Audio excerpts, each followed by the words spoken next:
Sir నమస్తే అండి, మీ పేరు? నా పేరు గాయం వెంకటనారాయణ రెడ్డి అండి. ఎక్కడ సార్ మీది?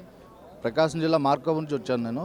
సార్ అంటే మరి మీది వెలుగొండ ప్రాజెక్టు పరిధిలో ఉన్న ప్రాంతమే కదా, అసలు ఆ వెలుగొండ ప్రాజెక్టుకి సంబంధించి రోజు పరిస్థితి ఏంటండి అసలు? వెలుగొండ ప్రాజెక్ట్ పూర్తి అవ్వలేదండి. జగన్ పూర్తి కాకుండానే ప్రారంభించాడు.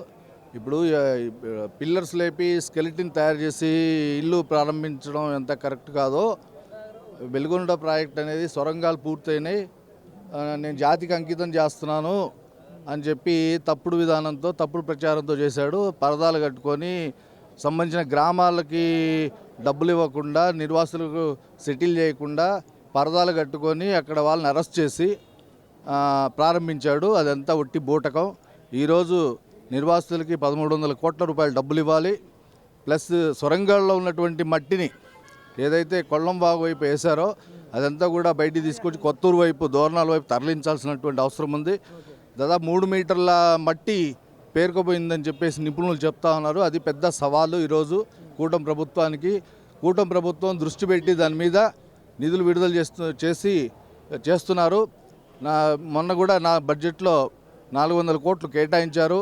రాబోయే రోజుల్లో ఆ యొక్క వెలుగొండ ప్రాజెక్ట్ని కూటమి ప్రభుత్వం త్వరగా ప్రారంభిస్తుందనేది మాకున్నటువంటి, మా ఏరియాలో ఉన్నటువంటి ప్రజలు నమ్ముతా ఉన్నారు. అంటే ఈ వెలుగొండ ప్రాజెక్టుకి సంబంధించి ఎన్ని ఎకరాల సాగు భూమి అక్కడ ఉంది, అసలు ఎన్ని కుటుంబాలు బతికే పరిస్థితి?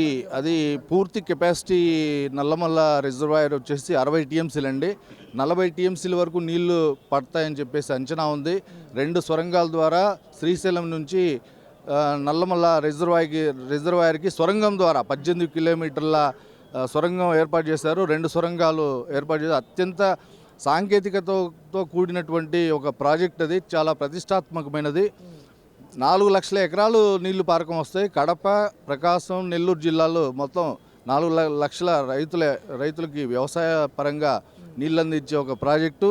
అట్లనే వేల గ్రామాలకి మంచినీటిని సరఫరా చేసేటటువంటి ఒక మంచి ప్రాజెక్ట్ని చంద్రబాబు నాయుడు గారే ప్రారంభించారు. ఆయన హయాంలోనే ఇది ఖచ్చితంగా పూర్తవుతున్నది అనేది ఖచ్చితంగా నేను చెప్పగలను. అంటే గతంలో జగన్మోహన్ రెడ్డి గారు నీటికి సంబంధించిన ఈ రిజర్వాయర్లు కానీ, ఆయకట్టలు కానీ ఇవన్నీ కూడా మేము పూర్తి చేశామని చెప్పేసి కూడా మాట్లాడుతూ ఉన్నారు. ఈరోజు రైతులను కానీ వీళ్ళందరినీ కూడా అన్యాయం చేస్తున్నారు చంద్రబాబు నాయుడు అని చెప్పి 27వ తారీఖున ధర్నాకు కూడా పిలుపునిచ్చారు జగన్మోహన్ రెడ్డి గారు. ఏంటి సార్ దీని మీద ఏం చెప్తారు?